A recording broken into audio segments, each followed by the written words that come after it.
Hi everyone, this is Mrs. Millspaugh, and I'm going to read you a book called Chrysanthemum by Kevin Henkes. The day she was born was the happiest day in her parents' lives. She's perfect, said her mother. Absolutely, said her father. And she was. She was absolutely perfect.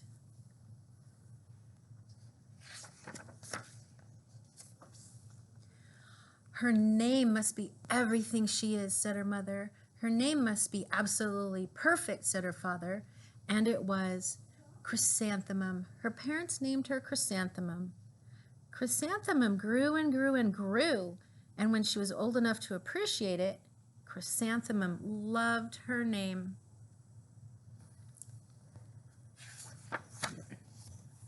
She loved the way it sounded when her mother woke her up. She loved the way it sounded when her father called her for dinner, and she loved the way it sounded when she whispered it to herself in the bathroom mirror. Chrysanthemum, chrysanthemum, chrysanthemum.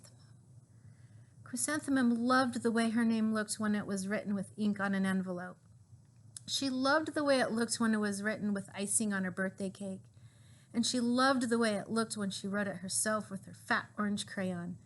Chrysanthemum, chrysanthemum, chrysanthemum.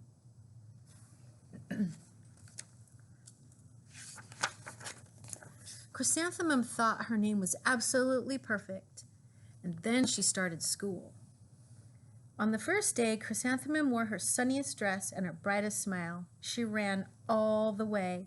Hooray, said Chrysanthemum, school! But when Mrs. Chudd took roll call, everyone giggled upon hearing Chrysanthemum's name.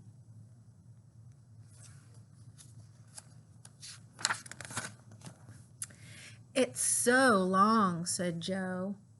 It scarcely fits on your name tag, said Rita, pointing.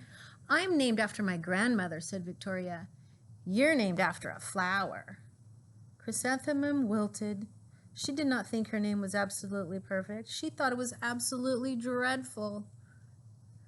The rest of the day, she was not much better. During nap time, Victoria raised her hand and informed Miss Chudd that Chrysanthemum's name was spelled with 13 letters. That's exactly half as many letters as there are in the entire alphabet, Victoria explained. Thank you for sharing that with us, Victoria, said Mrs. Chudd. Now, put your head down.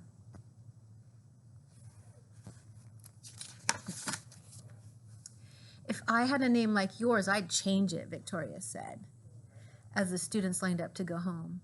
I wish I could, thought Chrysanthemum miserably. Welcome home, said her mother. Welcome home, said her father.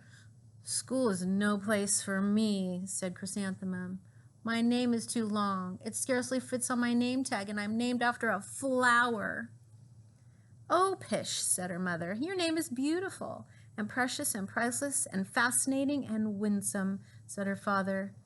It's everything you are, said her mother. Absolutely perfect, said her father.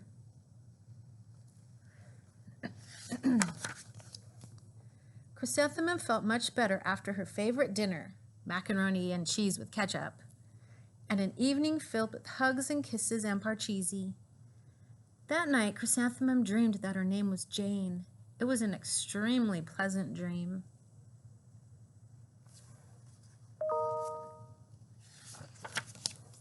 The next morning, Chrysanthemum wore her most comfortable jumper. She walked to school as slowly as she could. She dragged her feet in the dirt. Chrysanthemum, chrysanthemum, she wrote. She even looks like a flower, said Victoria, as Chrysanthemum entered the playground.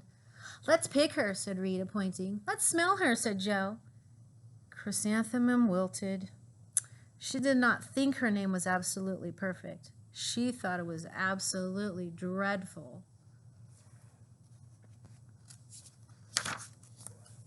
The rest of the day was not much better.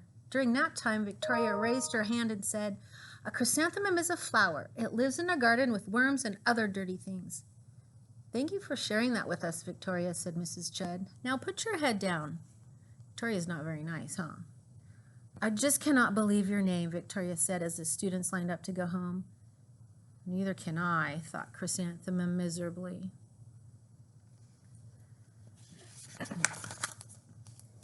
Welcome home, said her mother. Welcome home, said her father. School is no place for me, said Chrysanthemum. They said I even look like a flower. They pretended to pick me and smell me. Oh, pish, said her mother. They're just jealous and envious and begrudging and discontented and jaundiced, said her father. Who wouldn't be jealous of a name like yours, said her mother. After all, it's absolutely perfect, said her father. Chrysanthemum felt a trifle better after her favorite dessert, chocolate cake with buttercream frosting. And another evening filled with hugs and kisses and parcheesi.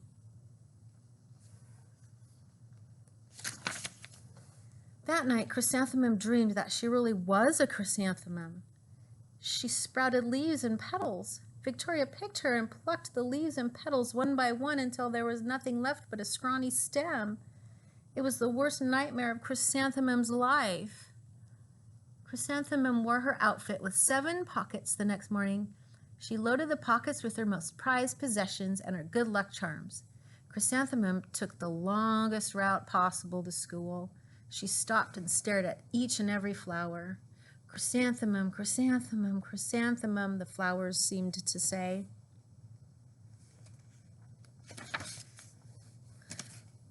That morning, the students were introduced to Mrs. Twinkle, the music teacher. Her voice was like something out of a dream and was everything else about her. The students were speechless. They thought Mrs. Twinkle was an indescribable wonder. They went out of their way to make a nice impression. Mrs. Twinkle led the students in scales. Then she assigned roles for the class musical. Victoria was chosen as the dainty fairy queen. Rita was chosen as the spiffy butterfly princess. Jo was chosen as the all-important pixie messenger. And Chrysanthemum was chosen as a daisy. Chrysanthemum's a daisy, chrysanthemum's a daisy, Jo, Rita, and Victoria chanted, thinking it was wildly funny. Chrysanthemum wilted. She did not think her name was absolutely perfect. She thought it was absolutely dreadful. What's so humorous? Asked Mrs. Twinkle. Chrysanthemum, was the answer. Her name is so long, said Jo. It scarcely fits on her name tag, said Rita, pointing. I'm named after my grandmother, said Victoria. She's named after a flower.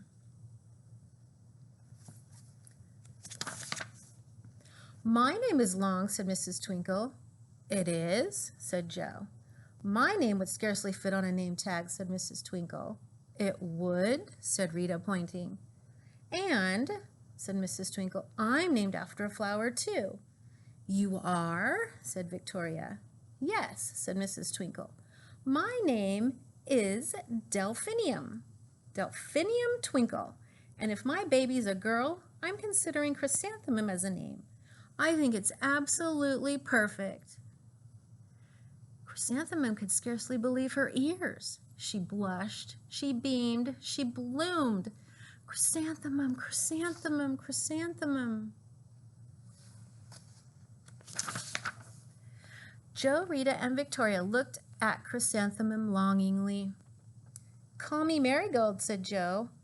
I'm Carnation, said Rita, pointing. My name is Lily of the Valley, said Victoria. Chrysanthemum did not think her name was absolutely perfect. She knew it. How happy she is now.